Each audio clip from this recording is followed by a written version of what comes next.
మనకు ఒక మేకప్ మంత్రి ఉంది. మీ అందరు ఎవరికి చెప్పాల్సి లేదు. సరిగ్గా ఇటువంటి ఎండలో తీసుకెళ్తే కేజీ బయటపడుతుంది. కేజీ పుట్టి పెట్టవచ్చు. మనం వాళ్ళ పుట్టి పెట్టుకోవచ్చు. మీలో ఇంకా మార్పు రాదా? ఒరే ఈరోజు ప్రపంచం అంతా కూడా ఆర్టిఫిషియల్ ఇంటెలిజెన్స్ అంటూ, క్వాంటమ్ కంప్యూటింగ్ అంటూ ఈరోజు కొత్త కొత్త టెక్నాలజీ అన్ని కనిపెడుతూ ముందుకు వెళ్తుంటే, మీలాంటి దరిద్రులంతా, వైఎస్ఆర్సీపీ పార్టీలో దరిద్రులంతా కూడా ఆడపడుచుల మేకప్ల దగ్గర ఆగిపోయారేంట్రా? ఆడపడుచులు ఏ మేకప్ వేసుకుంటున్నారు, ఏ చీరలు కట్టుకుంటున్నారు, ఏ నగలు వేసుకుంటున్నారు, ఏ బొట్టు బిల్ల పెట్టుకుంటున్నారు, ఏ పూలు పెట్టుకుంటున్నారు, ఏ పౌడర్ రాసుకుంటారు, ఏ లిప్స్టిక్ వేసుకుంటున్నారు, ఇవాళ మీరు కనిపెడుతుంది. ఇవి కనిపెట్టేదానికి ఏంట్రా మీరు వైఎస్ఆర్సీపీ పార్టీని ఒక దరిద్రపు కొట్టు పార్టీ, ఒక దిక్కుమాల పార్టీ పెట్టారు మీరు ఈ రాష్ట్రంలో ప్రజలను సాగుకొట్టడానికి. కాకపోతే ఒరే ఒక రాజకీయ నాయకుడు అయితే, ఒక మాజీ మంత్రి అయితే విమర్శ ఎలా ఉండాలా? రాజకీయ పరంగా ఉండాలా. ఆడపడుచుని కించపరిచే విధంగా మాట్లాడి వస్తారేంట్రా మీరంతా కూడా? మీ పార్టీకున్న దౌర్భాగ్య స్థితి ఏంట్రా అది? ఈరోజు మీ నాయకుడు జగన్మోహన్ రెడ్డి గారి చెల్లెలు నాడు పసుపు చీర కట్టుకుంటే ఆవిడ్ని అంతే హేళన చేశారు. పసుపు చీర కట్టుకుంటుందంట అని. ఎరా పసుపు చీర కట్టుకోకూడదు ఆడపడుచులు? పసుపు చీర కట్టుకుంటే మీకు వచ్చిన నొప్పి ఏంట్రా? నాడు అమరావతి ఆడపడుచులందరూ ధర్నాలు చేస్తుంటే అమరావతి ఆడపడుచులు అంట, రైతులు అంట, వీళ్ళు చేతికి బంగారు గాజులు వేసుకున్నారు అన్నారు. ఎరా ఆడాళ్ళు బంగారపు గాజులు వేసుకోకూడదా? బంగారపు నగలు పెట్టుకోకూడదా? బంగారపు చైన్లు వేసుకోకూడదా? బంగారపు ఉంగరాలు పెట్టుకోకూడదా ఏంట్రా? నువ్వు మాత్రమే పెట్టుకోవాలా బంగారపు చైను, బంగారపు కడియం, బంగారపు రింగు? నువ్వు మాత్రమే పెట్టుకోవాలా, ఆడపడుచులు పెట్టుకోకూడదా? ఒరే మిమ్మల్ని రాజకీయం చేయండిరా, లేకుంటే కూటమి 2 ఏళ్లలో ఏమైనా తప్పులు చేస్తే వాటిని ప్రశ్నించండిరా, మమ్మల్ని ప్రజలు నిలదీయండిరా అని మేము అడుగుతుంటే ఎంతసేపటికి ఆడపడుచులు ఇంత మేకప్ వేసుకున్నారు, అంత మేకప్ వేసుకున్నారు, ఈ బొట్టు బిల్ల పెట్టుకున్నారు, ఆ బొట్టు బిల్ల పెట్టుకున్నారు, ఈ చీర కట్టుకున్నారు, ఆ చీర కట్టుకున్నారు.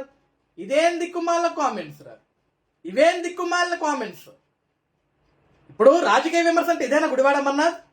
ఈరోజు నీకు జన్మనిచ్చిన తల్లి ఒక ఆడపడుచు, ఈరోజు నీతోటి సగం జీవితం పంచుకుంటున్న నీ భార్య ఒక ఆడపడుచు, ఈరోజు బంగారం లాంటి 2 ఆడకూతురు ఉన్నట్లున్నారు నీకు, 2 ఆడపిల్లలు ఉన్నారు నీకు. వాళ్ళు ఆడపిల్లలే కదరా? అరే నీ చుట్టూనే ఇంతమంది ఆడపిల్లల్ని, ఇంతమంది ఆడపడుచులు, ఇంతమంది మహిళల్ని పెట్టుకొని ఇతర మహిళల్ని ఏ విధంగా నువ్వు గౌరవం లేకుండా మాట్లాడతావు, నీచంగా మాట్లాడుతావు, హేళన చేస్తూ మాట్లాడతావు? ఈరోజు అనిత గారు 2 ఏళ్ల తన పరిపాలనలో ఆంధ్రప్రదేశ్ రాష్ట్ర హోంమంత్రిగా ఎంత అద్భుతంగా పనిచేస్తున్నారు ఈ రాష్ట్ర ప్రజానికం మొత్తానికి తెలుసు. ఈరోజు ఆంధ్రప్రదేశ్ రాష్ట్రంలో ఏ మూలన కూడా గాంజా లేకుండా చేయాలని ఒక ఈగల్ టీముని పెట్టి ఎప్పుడు కూడా తన ఇంట్లో బిడ్డల్ని ఏ విధంగా కాపాడుకుంటుందో అదే విధంగా రాష్ట్రంలో ఉన్న ప్రతి ఒక్క బిడ్డని కాపాడుకోవాలన్న సంకల్పంతో పనిచేస్తుంది. ఈ రాష్ట్రంలో క్రైమ్ రేట్ తగ్గిపోయింది. నీలాంటి దౌర్భాగ్యులు, నీలాంటి దరిద్రులు రాష్ట్రంలో రోడ్ల మీద చేసే దాష్టికాలని కంట్రోల్ చేసుకుంటూ వచ్చింది. అవన్నీ కంట్రోల్ చేస్తుంది కాబట్టి మీలాంటి పనికిమాల వెధవలంతా కూడా కంట్రోల్ తప్పి ఆడపడుచు గురించి అంత హీనంగా మాట్లాడుతున్నారు. ఈరోజు ఒకటి గుర్తుపెట్టుకో అమర్నాథ్, నువ్వు మాట్లాడింది గొప్ప అని చెప్పి నువ్వు సమర్థించుకోవచ్చు. ఈరోజు నీకు జన్మనిచ్చిన నీ కన్న తల్లి కావచ్చు, నీతోటి తాళి కట్టించుకునే నీ భార్య కావచ్చు, లేకుంటే నువ్వు జన్మనిచ్చిన 2 ఆడబిడ్డలు కావచ్చు. నీ ముఖం మీద కాండ్రించి ఉమ్ముతారు. గుర్తుపెట్టుకో, నీ ముఖం మీద కాండ్రించి ఉమ్ముతారు. అరే మీరు మనుషులు అయితే, నిజంగా మీది ఒక పార్టీ అయితే, మీ పార్టీ నిజంగా ప్రజల కోసమే పుట్టుంటే, ప్రజల కోసం ఈ పార్టీ పెట్టామని మీకు అనిపిస్తే ప్రజా సమస్యల పట్ల మాట్లాడండి. నిజంగా మా కూటమి ఫెయిల్యూర్స్ ఉంటే వాటి గురించి మాట్లాడండి, వాటిని తీసుకొచ్చి ప్రజల్లో పెట్టండి. అంతేగాని ఏం విమర్శలు రా ఇవి? ఏం విమర్శలు ఇవి? ఐటీ కంపెనీలు తయారా పనికిమాలనోడా అంటే గుడ్డు ఉంది, కోడి ఉంది, పెట్టు ఉంది, గుడ్డు పొదగాలి, ఆమ్లెట్ వేయాలి, ఆ గుడ్డు తీసి నీ నెత్తిన కొట్టాలి, ఇలాంటి పనికిమాల స్టేట్మెంట్లను ఇచ్చింది నువ్వు కాదురా. ఈరోజు నువ్వు కామెడీ అనేవయ్యి, ఈరోజు నువ్వు జోకర్ ఈ రాష్ట్ర ప్రజల్లో. ఈరోజు ఒక పద్ధతిగా హోంమంత్రిగా తన బాధ్యతను తను నెరవేర్చుకుంటూ ఈరోజు ఈ రాష్ట్రాన్ని క్రైమ్ రేట్ తగ్గించుకుంటూ అడుగులు ముందుకు వేస్తుంటే ఆడపడుచుని పట్టుకుని ఇష్టానుసారంగా మాట్లాడుతున్నామంటే, ఈ రాష్ట్రంలో ఆడపడుచులందరూ కూడా నేను గాడిద మీద కూర్చోబెట్టి గుండు కొట్టి మనకు ఒక మేకప్ మంత్రి ఉంది. మీ అందరు ఎవరికి చెప్పాల్సి లేదు. సరిగ్గా ఇటువంటి ఎండలో తీసుకెళ్తే కేజీ బయటపడుతుంది. కేజీ పుట్టి పెట్టవచ్చు. మనం వాళ్ళ పుట్టి పెట్టుకోవచ్చు. మీలో ఇంకా మార్పు రాదా? ఒరే ఈరోజు ప్రపంచం అంతా కూడా ఆర్టిఫిషియల్ ఇంటెలిజెన్స్ అంటూ, క్వాంటమ్ కంప్యూటింగ్ అంటూ ఈరోజు కొత్త కొత్త టెక్నాలజీ అన్ని కనిపెడుతూ ముందుకు వెళ్తుంటే, మీలాంటి దరిద్రులంతా, వైఎస్ఆర్సీపీ పార్టీలో దరిద్రులంతా కూడా ఆడపడుచుల మేకప్ల దగ్గర ఆగిపోయారేంట్రా? ఆడపడుచులు ఏ మేకప్ వేసుకుంటున్నారు, ఏ చీరలు కట్టుకుంటున్నారు, ఏ నగలు వేసుకుంటున్నారు, ఏ బొట్టు బిల్ల పెట్టుకుంటున్నారు, ఏ పూలు పెట్టుకుంటున్నారు, ఏ పౌడర్ రాసుకుంటారు, ఏ లిప్స్టిక్ వేసుకుంటున్నారు, ఇవాళ మీరు కనిపెడుతుంది. ఇవి కనిపెట్టేదానికి ఏంట్రా మీరు వైఎస్ఆర్సీపీ పార్టీని ఒక దరిద్రపు కొట్టు పార్టీ, ఒక దిక్కుమాల పార్టీ పెట్టారు మీరు ఈ రాష్ట్రంలో ప్రజలను సాగుకొట్టడానికి. కాకపోతే ఒరే ఒక రాజకీయ నాయకుడు అయితే, ఒక మాజీ మంత్రి అయితే విమర్శ ఎలా ఉండాలా? రాజకీయ పరంగా ఉండాలా. ఆడపడుచుని కించపరిచే విధంగా మాట్లాడి వస్తారేంట్రా మీరంతా కూడా? మీ పార్టీకున్న దౌర్భాగ్య స్థితి ఏంట్రా అది? ఈరోజు మీ నాయకుడు జగన్మోహన్ రెడ్డి గారి చెల్లెలు నాడు పసుపు చీర కట్టుకుంటే ఆవిడ్ని అంతే హేళన చేశారు. పసుపు చీర కట్టుకుంటుందంట అని. ఎరా పసుపు చీర కట్టుకోకూడదు ఆడపడుచులు? పసుపు చీర కట్టుకుంటే మీకు వచ్చిన నొప్పి ఏంట్రా? నాడు అమరావతి ఆడపడుచులందరూ ధర్నాలు చేస్తుంటే అమరావతి ఆడపడుచులు అంట, రైతులంట, వీళ్ళు చేతికి బంగారు గాజులు వేసుకున్నారు అన్నారు. ఎరా ఆడాళ్ళు బంగారపు గాజులు వేసుకోకూడదా? బంగారపు నగలు పెట్టుకోకూడదా?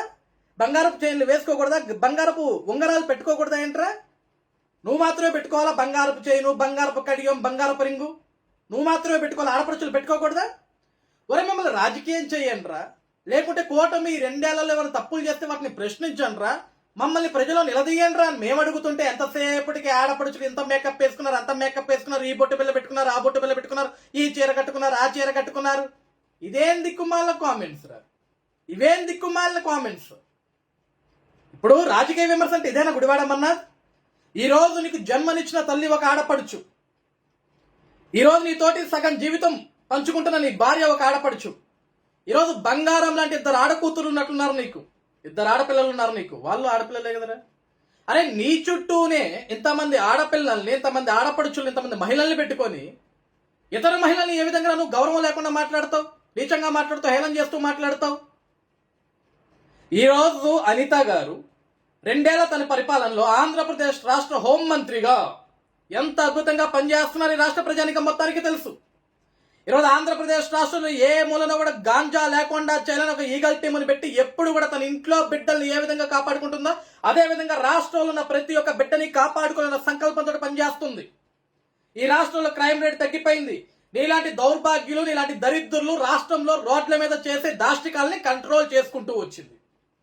అవన్నీ కంట్రోల్ చేస్తుంది కాబట్టి మీలాంటి పనికిమాల వెధవలంతా కూడా కంట్రోల్ తప్పి ఆడపడుచు గురించి అంత హీనంగా మాట్లాడుతున్నారు. ఈరోజు ఒకటి గుర్తుపెట్టుకో అమర్నాథ్, నువ్వు మాట్లాడింది గొప్ప అని చెప్పి నువ్వు సమర్థించుకోవచ్చు. ఈరోజు నీకు జన్మనిచ్చిన నీ కన్న తల్లి కావచ్చు, నీతోటి తాళి కట్టించుకునే నీ భార్య కావచ్చు, లేకుంటే నువ్వు జన్మనిచ్చిన 2 ఆడబిడ్డలు కావచ్చు, నీ ముఖం మీద కాండ్రించి ఉమ్ముతారు. గుర్తుపెట్టుకో, నీ ముఖం మీద కాండ్రించి ఉమ్ముతారు. అరే మీరు మనుషులు అయితే, నిజంగా మీది ఒక పార్టీ అయితే, మీ పార్టీ నిజంగా ప్రజల కోసమే పుట్టుంటే, ప్రజల కోసం ఈ పార్టీ పెట్టామని మీకు అనిపిస్తే ప్రజా సమస్యల పట్ల మాట్లాడండి. నిజంగా మా కూటమి ఫెయిల్యూర్స్ ఉంటే వాటి గురించి మాట్లాడండి, వాటిని తీసుకొచ్చి ప్రజల్లో పెట్టండి. అంతేగాని ఏం విమర్శలు రా ఇవి, ఏం విమర్శలు ఇవి? ఐటీ కంపెనీలు తయారా పనికిమాలనోడా అంటే గుడ్డు ఉంది, కోడి ఉంది, పెట్ట ఉంది, గుడ్డు పొదగాలి, ఆమ్లెట్ వేయాలి, ఆ గుడ్డు తీసి నెత్తిన కొట్టాలి, ఇలాంటి పనికిమాల స్టేట్మెంట్లను ఇచ్చింది నువ్వు కాదురా. ఈరోజు నువ్వు కామెడీ అనేవయ్యి, ఈరోజు నువ్వు జోకర్ ఈ రాష్ట్ర ప్రజల్లో. ఈరోజు ఒక పద్ధతిగా హోంమంత్రిగా తన బాధ్యతను తను నెరవేర్చుకుంటూ ఈరోజు ఈ రాష్ట్రాన్ని క్రైమ్ రేట్ తగ్గించుకుంటూ అడుగులు ముందుకు వేస్తుంటే ఆడపడుచుని పట్టుకుని ఇష్టానుసారంగా మాట్లాడుతున్నావంటే ఈ రాష్ట్రంలో ఆడపడుచులందరూ కూడా నేను గాడిద మీద కూర్చోబెట్టి గుండు కొట్టించి ఊరేగిస్తారు. గుర్తుపెట్టుకో, ఒళ్ళు దగ్గర పెట్టుకొని మాట్లాడు.